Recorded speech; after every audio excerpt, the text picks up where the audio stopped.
Saudara, dalam 3 bulan mana yang paling realistis? Kita sudah terhubung melalui sambungan Zoom dengan pengamat sepak bola yang juga sering mengunjungi beberapa stadion Eropa dan pernah meninjau JIS, Muhammad Kusnaini.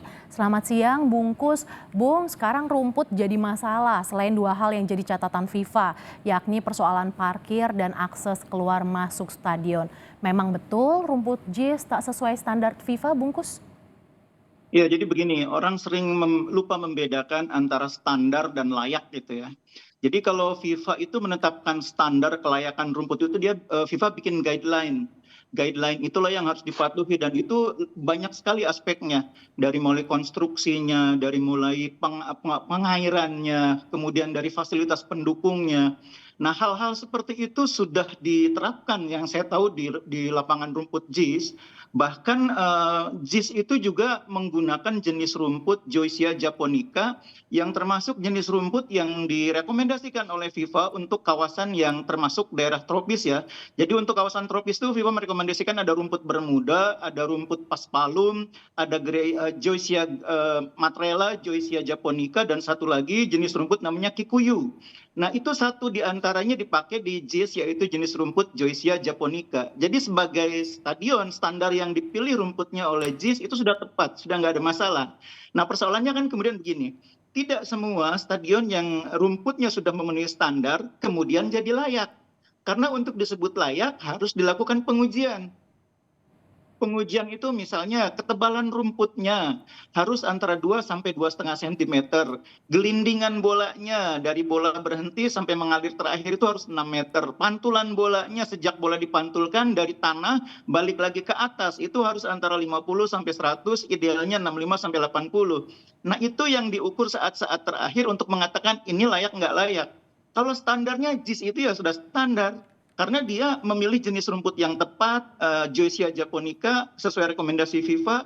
Dia juga ditanam dengan konsep hibrid, salah satu teknik penanaman yang juga diakui oleh FIFA, dan ukurannya standar FIFA. Jadi kalau ditanya standar nggak standar, standar.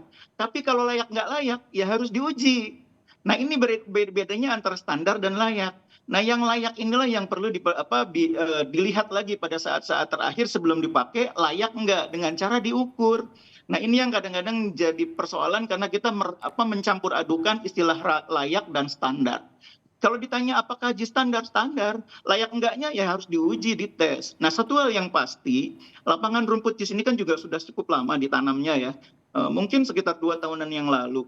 Dan relatif jarang digunakan sehingga mungkin maintenance-nya juga tidak sebaik stadion yang rutin dipakai. Kalau kemudian terjadi penurunan kualitas, itu normal. Jadi kalau sekarang dicek, mungkin memang ada penurunan kualitas JIS dibanding tahun 2022 ketika dipakai untuk pertandingan Atletico Madrid melawan Barcelona U18. Saat itu kualitasnya sangat bagus, dipuji oleh tim Atletico Madrid. Sekarang mungkin menurun, mungkin saja sudah 1 tahun lebih. Dan rumput itu semua ada umurnya. Jadi kalau diganti sesudah 1 tahun itu sangat normal. Kalau di Inggris, Liga Inggris, semua klub ganti rumput menjelang kompetisi musim baru.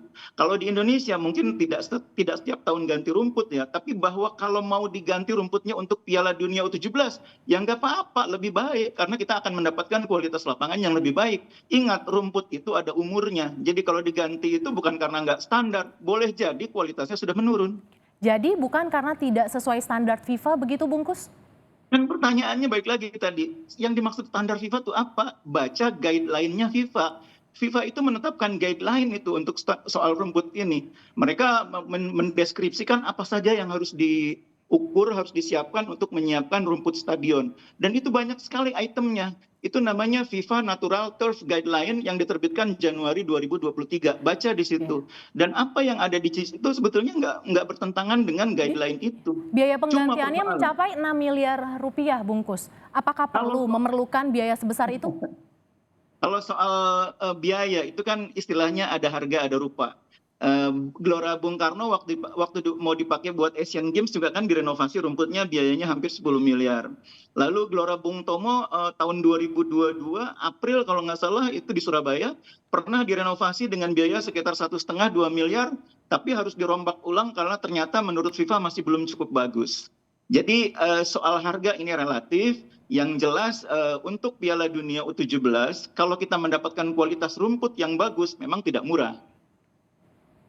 Oke, terkait dengan akses keluar masuk, Anda pernah mengunjungi langsung JIS, apa iya cuma satu pintu yang dibangun, Bungkus? Nah, ini juga terjadi kesalahkaprahan pemaknaan ya. Yang masalah itu bukan pintu. Pintu JIS itu banyak. Jadi JIS itu kan ada 3 tier ya, 3 lantai.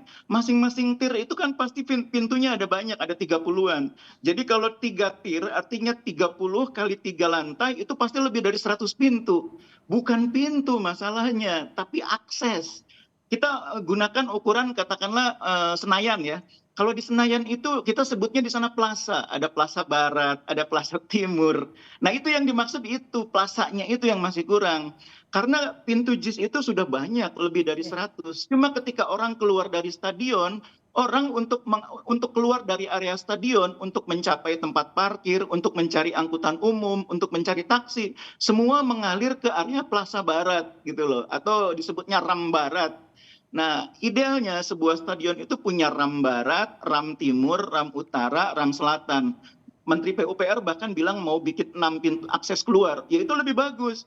Sekarang ambil contoh yang paling sederhana. Kita bandingkan stadion JIS ini kan agak mirip situasinya dengan Stadion National Stadium Singapura ya di Singapura. Itu National Stadium Singapura itu juga sama situasinya. Ke salah satu sisi dia akan bertemu dengan danau. Ke sisi yang lain dia akan bertemu dengan ke jalan raya. Sisi yang lain juga jalan raya. Jadi kalau kita nyebrang kita akan ketemu MRT Kalang Station. Kalau kita nyebrang ke sisi lain, kita akan bertemu dengan Mountbatten Station. Kalau kita nyebrang ke sisi yang lain, kita bertemu dengan Nicole Highway. Tapi kalau kita menuju ke arah yang dekat danau, kita akan bertemu dengan mall yang namanya Kalang Wave. Nah, JIS itu didesainnya seperti itu. Oke, Di Bungkus. suatu saat nanti, di sekitar... Jadi menurut Anda, yang paling masuk akal atau realistis untuk dibuat dalam 3 bulan ini, apa Bungkus? Bukan masalah realistis, yang harus segera dibuat itu akses. Akses supaya orang tidak bertumpuk keluarnya hanya lewat RAM Barat. Minimal bisa dibangun RAM Selatan, minimal bisa dibangun RAM Timur. RAM Selatan itu kan nanti akan terakses dengan kawasan di sekitar Sunter ya, itu kan bisa dibuat akses. RAM Timur itu memang salah satu problemnya adalah dia nanti akan berhadapan dengan pemukiman padat penduduk, dan di sana mungkin agak sedikit problem dengan jalannya yang kecil. RAM Utara itu problemnya adalah di sana harus dibuat jembatan penyeberangan menuju ke Jalan Marta Dinata, Ancol. Jadi selain membuat jembatan penyeberangan, Pak UPR menurut saya harus buat stasiun yang menghubungkan JIS dengan akses KRL yang ada di situ. Itu jalan keretanya sudah ada, tinggal dibangun stasiunnya. Kerjasamalah dengan KAI di situ, supaya orang dari dalam stadion yang berniat mau pulang ke Kalideres, berniat mau pulang ke Grogol, pakai KRL aja dari situ. Sehingga bisa langsung nanti menuju ke arah Kamal, menuju ke arah Grogol dan sebagainya. Apa betul sebegitu banyak yang mesti direnovasi di Stadion JIS, Bungkus? Stadionnya tidak perlu banyak renovasi. Pendukungnya yang harus banyak direnovasi. Akses itu kan banyak itemnya. Nah, karena 3 bulan ini mungkin tidak cukup untuk membangun stasiun kereta. 3 bulan ini mungkin tidak cukup untuk bikin jembatan penyeberangan, untuk bangun jalur LRT. Dulu kan salah satu konsep pembangunan stadion JIS ini namanya dulu masih BMW International Stadium. Itu kan menjadi stadion modern yang terintegrasi dengan transportasi publik. Sekarang kan transportasi publiknya baru ada satu bis yang ada di kawasan taman di depan taman BMW dulu namanya ya. Nah itu kan baru ada di situ. LRT belum ada, KRL belum ada, MRT belum ada. Jadi sementara itu belum ada, maka prioritasnya di samping membuka akses di kawasan selatan, di kawasan timur, juga memperkuat jalur transportasi yang ada di Taman BMW itu. Nah menurut saya itu sementara yang bisa dilakukan sambil mungkin menambah area parkir. Karena orang sementara mungkin masih banyak yang datang ke JIS bawa mobil sendiri, bawa motor, sediakanlah parkirnya. Saya dengar katanya di bekas fasilitas di Sunter itu ada salah satu fasilitas pengolahan sampah yang akan dibuat gedung parkir. Nah itu saya pikir untuk sementara itu solusi yang baik, karena sementara membangun akses transportasi tidak mudah.